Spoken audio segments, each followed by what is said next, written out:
Youngpreneurs Podcast, episode number 150, with your host, Victor Ahi-Penny. What's up, world? Another day, another podcast. Super stoked to have you joining me, and just I love these kind of milestones. Well, I make the milestones anyway, every kind of 50 episodes, because it allows me to look back. It's kind of like a New Year's resolution, and it's the start of the new financial year here in Australia, so it's kind of a good place for me to lay everything out and be accountable on what I think might play out over kind of the next 50 episodes, or maybe the next 6 to 12 months. So I hope you enjoy this. If you've been a listener for a while, or even if you're just jumping in, so our show is usually interviewing some of the most inspiring under 35-year-olds in the world, and we love serving you. But if you do love listening to the show, I would really appreciate if you could jump over to iTunes and leave us a rating and a review, and make sure you subscribe so you don't miss an episode.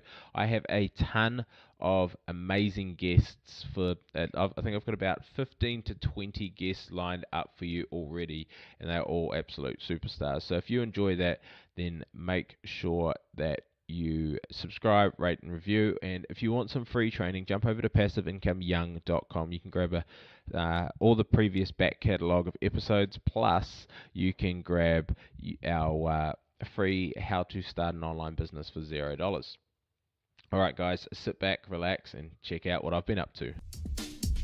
You're listening to the Youngpreneurs Podcast, the number one resource online for under 35-year-olds. Where we chat twice a week to the most inspiring entrepreneurs in the world. We have it all. If you're looking for inspiration, guidance, or actionable tips to help you transition from that job into a business, or if you're ready to take that business to a whole new level, then this is the place to be. Get ready to live life on your own terms. Hey Youngpreneurs, so it's 150 episodes in.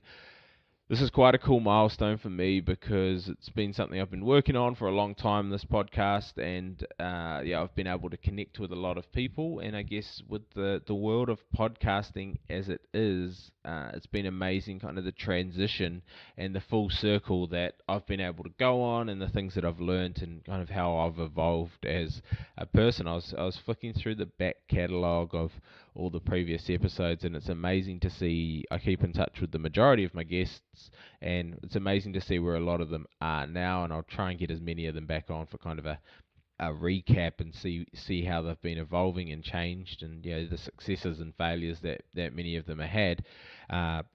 But I think it's time for me to kind of delve into what I've been doing. So when this show first started, I was working as a physiotherapist. I wasn't overly happy in that space, mainly because of the workplace, but because I was kind of lacking the next challenge.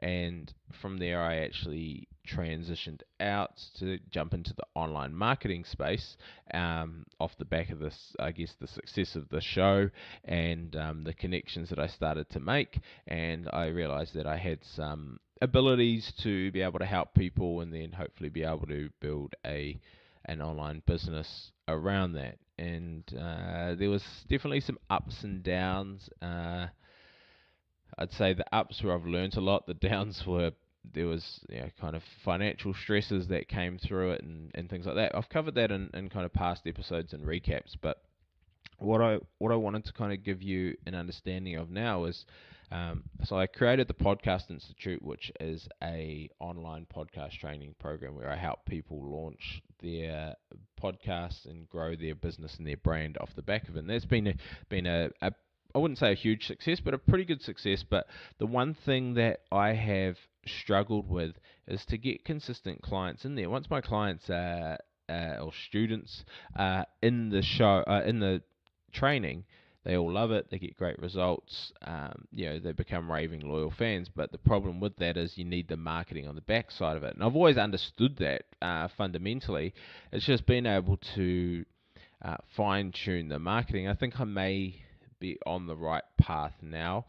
So I've been doing a guy by the name of Scott Alford's training, and if you're interested in finding out more about it or asking some questions about it, then find me on Facebook, and I'm happy to take some questions. I'm not here to push his product out, but what I did learn from that is the nurturing of people and the educating of people. And I've spoken about it, the know, like, and trust, and educating your clientele is really what I was lacking. And so I'm currently, literally, over the next couple of days, we'll be launching out something I've been working pretty hard on for the last 3 or 4 months, or I guess the last couple of years, but 3 or 4 months particularly on this nurturing kind of funnel. So people will find a article on what podcasting is all about and why they should have a podcast, and then we retarget them using Facebook. If this all goes over your head, just basically those people who showed interest in the article, we then put ads in front of them to show them an opt-in, which is some tools they can use to get started in podcasting. Then they get the opportunity to join my free 5-day podcasting challenge, and then off the back of that, they are able to, at the end of the challenge, they're able to sign up for an implementation session where we go over everything that they've previously worked on. We give them some more things to work on, and then they've got the opportunity to join the Podcast Institute. And so far, I've been trialing it without the ads, and just got about 30 or 40 people, or close to 40 people, running through the 5-day challenge at the moment. And there's been a really great uptake into them really enjoying it, and then moving into the webinar side of things, or the implementation session. And I'm really confident that this can allow me to help more people get podcasts out there, and as well it can allow me to serve them serve more people, but have that as a consistent uptake. So being able to fine tune the ads and run the ads, and then continually get more and more clients into my podcast training program. And the aim after that is to then create the same sort of marketing strategy for my public speaking blueprint, which is something, if you remember, kind of about 50 odd episodes ago, it was about this time last year, I ran an event called the Public Speaking Blueprint, and it was a 1-day event, and I had 6 people on it, and they all had amazing transformations with their public speaking. It's something that I've had a lot of experience with over the years. And at the back of that, what they did was 4 of them said, "How can we work with you more?" And I didn't really have a solution for that, so I have since then gone and created a 12-week public speaking online training program. So I'm basically going to use the same methodology, and then also use the same methodology to run live events like I previously did, and then people have the opportunity to sign up for that as well. So there's a lot going on in that space, but first off, I'm focusing on getting the podcast training side of things going, and then I can roll it out into other systems. So keeping my attention tightly locked on that. And also, I think I spoke about last time, I kind of gave a recap like this. I kind of went full circle. So what I mean by that, I had a opportunity to join a medical clinic of an entrepreneurial friend of mine and open a physiotherapy practice in there, or hire a room in there. And it's kind of been going up and down. It's been a good addition to my revenue to be able to focus on these other things and only do it a few days a week. The aim initially was to potentially hand it over to my girlfriend once she's finished. She's doing some postgraduate study for physio, but it looks like that probably won't be an option. So potentially down the track, I may look to, if I can grow it and have sustainable marketing, keeping the books full, I can then potentially sell those books off and get another physio in there, and I can transition back out of that. But at the moment, it's not taking too much of my time, and the other things I'm trying to build are really automated. And then finally, I've been doing some I got called the other day a business development manager, which I don't know. I just felt like I was just brainstorming and helping out there. So there's another company that I guess you could say I'm doing some joint venture consulting with, and they do Skype-based interviews for people going into employment in different areas to see if they're safe or not for it, and it's based on a completely different premise to the competition. So it's got a very unique sales point. It saves large companies millions and millions of dollars, and obviously keeps the working community healthier by putting them into jobs that they're safely allowed into. That aside, because of the systems that they've got set up from a business side of things, the operation side of things, they're now at a position where they can scale and grow massively. So I've been putting together some offline marketing strategies, talking to some, which are literally again about to launch in the next 2 to 5 days, where we're going to be sending out video cards with a teaser in them to different clients, and then be following them up, and then hopefully be able to serve them, because it's an awesome product that helps a lot of companies, a lot of people, and it solves a lot of problems within any organization.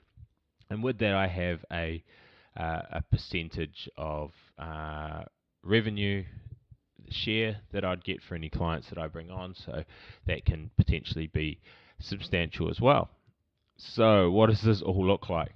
I want my podcast and online public speaking training programs to be automated. I hope that by the end of this year that both of them are up and are consistently bringing me in $2,000 to $4,000. My goal is written down as $4,000 per week after ad costs. So that would be bringing in a few clients each week, and then in the other time I'd be servicing the online community in those groups and making sure that people succeed. And at the same time, I'll be looking to build out my the sales processes with this company to get more large companies on board, and building out the processes to take my public speaking live events and corporate training to be the best public speaking training program in Australia and New Zealand, because that's going to be the next big venture that I put a lot of energy into, and the physio side of things will kind of just maybe float along, or we'll see how that goes. But really, this is more like a Dear Diary session for me. So hopefully some of you got some value out of it. But I basically want to go and make $500,000 in the next financial year. So we're 1 week into it, and it's gonna have to be an exponential rise. But I'm really confident with the things that I've been working on so hard the last 6 or 7 months, or the last 2 years, but particularly the last 6 or 7 months, are all at a position where they've got the potential to be highly leverageable of my time, but then also highly valuable to the service that they bring. So I would be just a disclaimer: my current income is my current revenue is a long way off that $500,000. So it's a very kind of 10x type-ish goal, but I'm fairly confident in it. It's not just saying the numbers. There's a kind of as you can hopefully tell, there's a bit of a sound plan behind it. What I'd love to hear, though, is jump into the Young Entrepreneurs Mastermind group on Facebook, or flick me a message at victor@passiveincomeyoung.com. I'd love to know what your goals are for the next 90 days, for the next 6 months, and for the next 12 months, because I'd love to see if I can potentially connect you with the right person to help you achieve those goals, or if we can point you in the right direction with that. But again, thank you so much. The show wouldn't happen if there weren't people listening. I probably would, but just no one would be listening. It'd be a bit pointless. So I really appreciate you all, and to my awesome editor Jerome, thanks heaps for doing everything you do. You're exceptional at what you do, and it's been awesome to hear the other day that you've been growing your little business as well. So Thanks a lot, everyone, and I'll see you in the next episode. We will be back to interviewing. Jump over to passiveincomeyoung.com for all the show notes, resources, and past episodes.